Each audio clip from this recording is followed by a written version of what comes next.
Quand les parents de Renaud se sont mariés et qu'ils ont acheté la maison, elle portait déjà ce nom. La légende de Mélusine, ils y font référence sans arrêt. C'est devenu un sujet de plaisanterie récurrent de celles qui ont été répétées tant de fois et qui auraient pu perdre toute saveur si elles n'avaient pas fonction de faire office de langage secret, un truc qui lie les membres d'une même famille et dont la compréhension échappe aux étrangers. Les belles filles, les pièces rapportées comme on dit, finissent par s'y mettre aussi comme pour affirmer qu'elles sont bien intégrées. Parfois une rebelle, nouvelle venue, trouvait cela incompréhensible plus longtemps que les autres, mais si elle rompait pas avant, elle finissait un jour par ajouter au lot sa part d'allusion. Cela serait le cas de Mélanie, tous en étaient sûrs. Quand Renaud leur avait annoncé que cet été il viendrait accompagné de Mélanie, tous s'étaient récriés. Cette fois-ci, c'est sûrement la bonne, ce prénom. C'est un signe. Mélanie, Mélusine.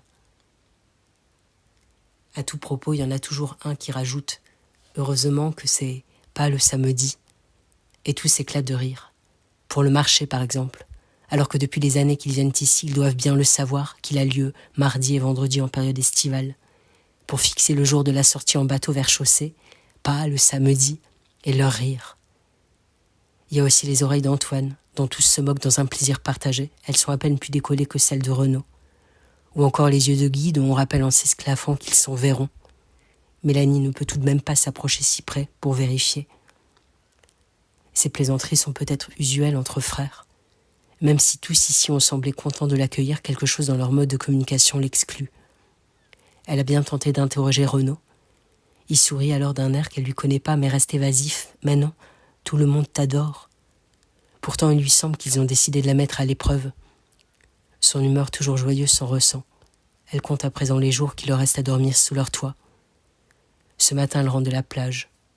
Elle vient de nager jusqu'au bouée jaune avec toujours cette peur au ventre à chaque fois qu'elle étendait les bras devant elle, de toucher une méduse, avec dans sa tête une exhortation au calme, permanente, à poursuivre plus loin, à les suivre, Renaud et ses frères, puisqu'elle voulait s'intégrer, leur montrer qu'une fille aussi, ça nageait loin.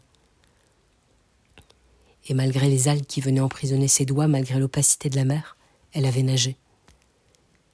L'exercice l'avait vidée, elle voulait rentrer se doucher, se reposer surtout, et voilà qu'au moment de pousser la barrière de la villa, son pied glisse de sa sandale, sa cheville se tord et l'oblige à s'arrêter.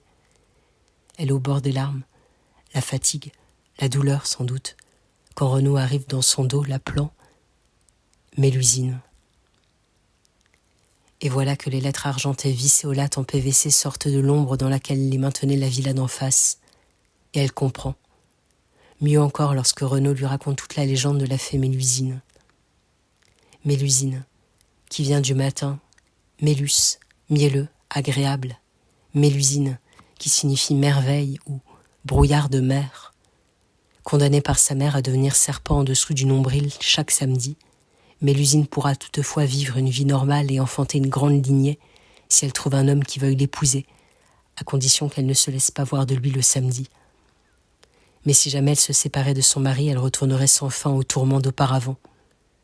Raymondin est cet homme et Mélusine enfante 10 fils, tous beaux et bien bâtis à quelques détails près. Comme par exemple celui nommé Geoffrey qui naît avec une défense de sanglier qui fait saillie hors de sa bouche et dont Rabelais fera l'ancêtre de Pantagruel. En lui ouvrant la barrière, Renaud lui énumère les phrases qui auraient dû l'alerter. Le jour du marché qui, heureusement ici, n'est pas le samedi. Les défauts physiques de ses frères qu'on exagère. La bonne fée qui viendrait caresser les joues des enfants d'Antoine si jamais il se réveillait la nuit. Avec les années, la mer opaque, Mélanie a fini par l'aimer malgré les algues et les méduses. Ils avaient eu raison, les autres.